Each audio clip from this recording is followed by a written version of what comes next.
The neon vacancy sign blinked against the gray dusk like a tired heartbeat. Emily parked her aging sedan in front of the budget motel, its paint peeling and curtains yellowed with time. Her fingers trembled on the steering wheel, the sound of her baby's soft whimpers in the back seat pulling her out of a moment of paralysis. She stepped out slowly, her knees aching from the stress and sleepless nights. Opening the back door, she lifted Noah from his car seat, cradling him tightly against her chest. The baby was warm, a small miracle in a world that had turned so cold. His tiny hand gripped the collar of her coat as if to say, "Don't let go." Inside the lobby, she handed over the last of her emergency cash. The clerk barely looked up. Room 206. Second floor. No elevator. The room smelled of stale cigarettes and air freshener trying to hide it. A single dim lamp cast a yellow glow across the stained carpet. Emily placed Noah gently on the bed and sat beside him, staring blankly at the faded wallpaper. Her duffel bag sat by the door, one bag for her whole life now. She didn't cry. She couldn't afford to fall apart. Her hands moved on autopilot, changing Noah's diaper, heating water for formula with a second-hand bottle warmer, softly singing an off-key lullaby to calm his fussing.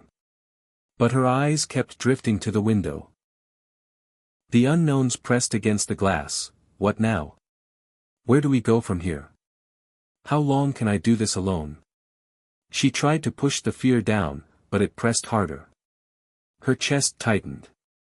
Then, Noah's cries rose again, sharper this time.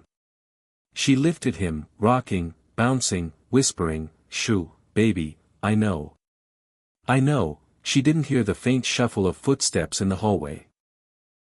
Didn't see the man in the next room pause as he walked past, a coffee in hand, when he heard her voice cracking under the weight. Back inside, she sat on the edge of the creaky bed, cradling her son, both of them wrapped in the same blanket. Somewhere beyond the paper-thin wall, someone was listening. And though Emily didn't know it yet, that someone was about to change her life in a way she never could have imagined. Room 207 was quiet, as it usually was. Daniel sat on the edge of his bed, the TV flickering silently in the background, casting blue shadows across his lined face. He wasn't watching it. He rarely did.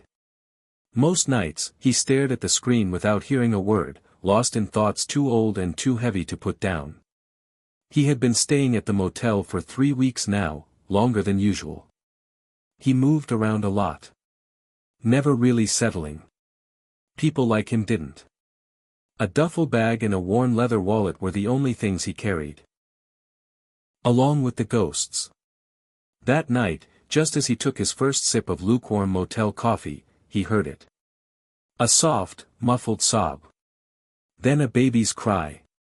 It came from the room next door. He sat still, listening. It wasn't loud, just quiet enough to make your heart ache. The cries weren't the sharp kind you hear in airports or grocery stores. These were tired cries, drawn out, like even the baby knew the world was heavy. And then the woman's voice, low, trembling, trying to comfort the child. Daniel's jaw tightened. He leaned forward, elbows on knees, the coffee untouched. The sounds took him back to another time. A different motel, a different city, when he had once held his daughter the same way. But that was 5 years ago, before the accident. Before everything fell apart. He ran a hand through his graying hair, wrestling with himself. It wasn't his place. People had their own problems. But something about that voice, it had too much silence behind it. Too much struggle. He could hear it. He got up, opened the drawer of the nightstand, and pulled out a notepad and pen. His handwriting was clumsy, as if he hadn't used words in a while. Still, he scribbled, "You're not alone. If you need help, room 207. No name. No expectation." He folded the note carefully and walked quietly out into the hallway. He looked both ways, then slid it under the door of room 206. He didn't knock. Just stood there for a moment, as if something unseen passed between the walls.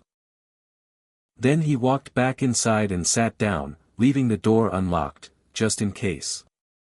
For the first time in months, Daniel felt something stir in his chest. Maybe tonight, he could help someone else hold on. The note had sat untouched on the cracked linoleum floor for hours. Emily had noticed it right after changing Noah's onesie, her tired eyes catching the paper just past the threshold. At first, she thought it was a motel flyer. But when she picked it up, the scrawled words made her chest tighten. "You're not alone. If you need help, room 207. Her first instinct was suspicion. She clutched Noah a little closer and scanned the door as if it might give away the note's sender. But then she stared at the message again, the simple honesty of it. No demands. No name. Just, kindness. The sun was already down. Streetlights cast pale amber light through the cheap curtains. Noah wouldn't stop crying, no matter how many laps she walked around the room, how softly she hummed. She tried everything. The bottle was nearly empty, and she didn't have enough money to stretch past tomorrow. She stared at the note again, her fingers worn and trembling.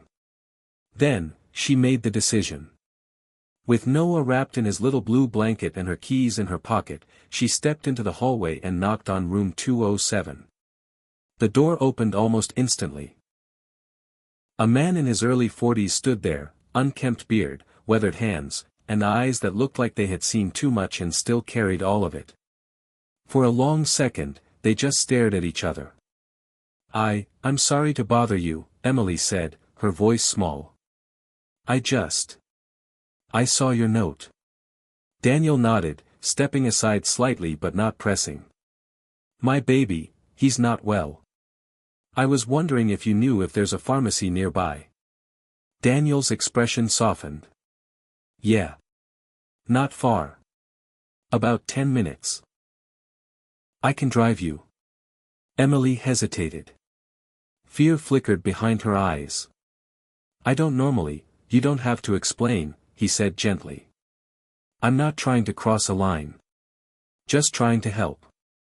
Something in his voice, steady, quiet, made her nod.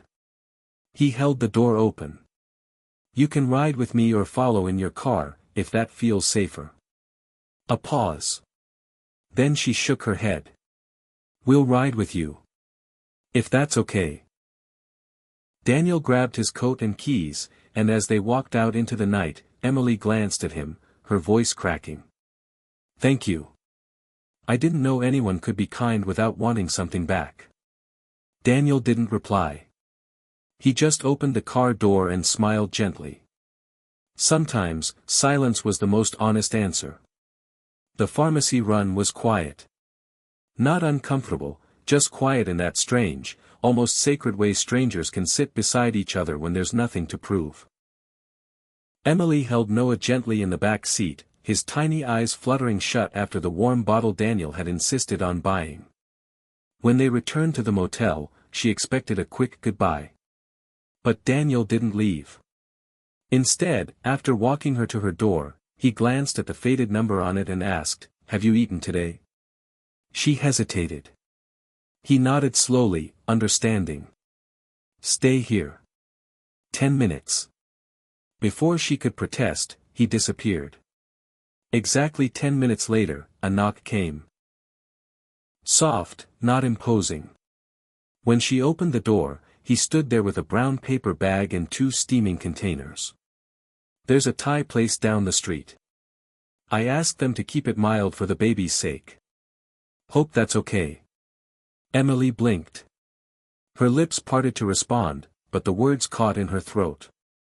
She finally nodded and stepped aside. They ate on the motel room floor, their backs against the bed, Noah resting peacefully between them. Emily took small bites at first, embarrassed by her hunger, but Daniel said nothing. He just watched the baby with an unfamiliar softness in his eyes. "You're good with him," she said after a while. Daniel smiled faintly. "I used to be a dad." Emily glanced at him. "Her name was Lily," he added. She was 6. Died in a car accident with her mom. I was overseas when it happened. A heavy silence fell. Emily lowered her fork. I'm so sorry, she whispered.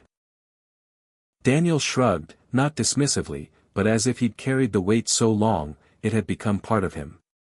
I don't talk about it much. I've been running ever since. Emily nodded slowly. I guess. I've been running too. My husband, ex-husband, wasn't cruel. Just cold. Like I was furniture. The day the papers finalized, he didn't even look up. Daniel didn't respond with pity. He just passed her a napkin and quietly said, sometimes people don't realize they're standing on someone's heart until it's gone.